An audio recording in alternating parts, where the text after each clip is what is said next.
AIMIM chief Asaduddin Owaisi का अतीक प्रेम एक बार फिर से खुलकर बाहर आया है। अतीक अहमद और उसके भाई अशरफ की सरेआम हत्या को लेकर ओवैसी ने यूपी की योगी सरकार पर जमकर हमला बोला। ओवैसी ने हैदराबाद में एक कार्यक्रम के दौरान यूपी सरकार पर कई सवाल दागे। ओवैसी ने कहा कि आखिर अतीक के हत्यारों पर UAPA क्यों नहीं लगाया गया। आपको बता दें कि इसी के साथ उन्होंने आगे कहा कि अतीक के हत्यारे आतंकवादी हैं। इन हत्यारों को ट्रेनिंग दी गई थी।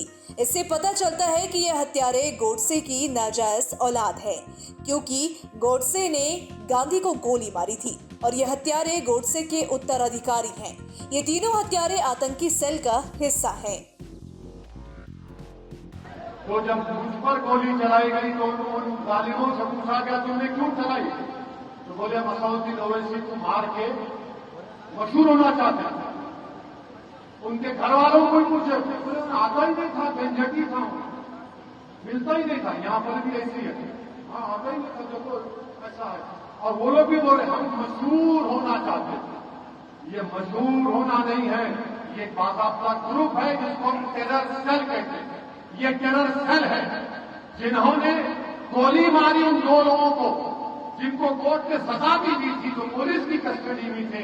मारने वाले टेररिस्ट हैं और टेरर सेल का मॉड्यूल ये रेडिकलाइज हो चुके हैं। ये गोडसे के नक्शे कदम पर चल रहे। अरे हुकूमत करने वालों, रोको इन लोगों को।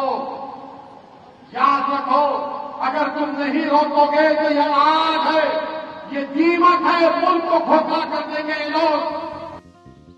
AIMIM सांसद ने अतीक और अशरफ की हत्या की साजिश पर सवाल उठाते हुए कहा कि अतीक के मर्डर में इस्तेमाल एक एक हथियार की कीमत 8 लाख रुपए है। हमने मीडिया रिपोर्ट्स में देखा है कि हत्या के एक आरोपी का परिवार झोपड़ी में, जबकि दूसरे का परिवार एक कमरे में रहता था।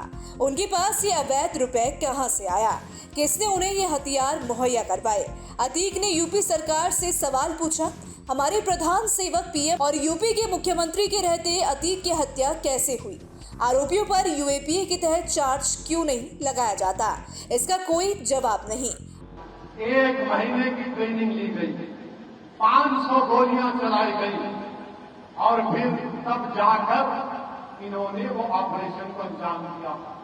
अब हम पूछना चाह रहे बरसरे इक़्तिदार जमात के, हमारे मुल्क के प्रधान सेवक से, उत्तर प्रदेश के वजीर आला से, ये कैसा हुआ और उन पर UAPA क्यों नहीं लगा, उन पर UAPA क्यों नहीं लगा, इस पर कोई जवाब नहीं देंगे। उन्होंने कहा कि मैं यूपी के मुख्यमंत्री से पूछता हूं, क्या आपको पत्र नहीं मिला है। मृतक ने पहले कहा था कि वो यूपी के CM और CJI को पत्र भेजेगा कि अगर वो मर जाता है तो जिम्मेदार कौन है। हत्यारे आतंकवादी हैं, वो कट्टरपंथी हैं, सरकार को उन्हें रोकना चाहिए। ओवैसी यही नहीं रुके और आगे कहा कि जब गोलियां चली तो अतीक और अशरफ को घेर कर खड़ी पुलिस ने एक गोली तक नहीं चलाई। ऐसा लग रहा था कि वो दूल्हे की बारात में आए हैं। सांसद ओवैसी ने कहा कि जब मुझ पर गोलियां चलाई गई तो इसी तरह के JSR यानी कि जय श्री राम के नारे लगाए गए थे। वो मुझे मारने का एक और प्रयास करेंगे, ऐसा हो सकता है, लेकिन मुझे डर नहीं है। जब तक अल्लाह मुझे जिंदा रखना चाहेगा मैं जीवित रहूंगा। ओवैसी ने समुदाय विशेष को संबोधित करते हुए कहा कि डर के मत जियो, मैं तुम्हें कानून के खिलाफ जाने के लिए नहीं कह रहा। कानून के दायरे में रहकर हिम्मत दिखाओ। हमारे देश में जो हथकड़ी में है उन्हें पुलिस हिरासत में मारा जा रहा है।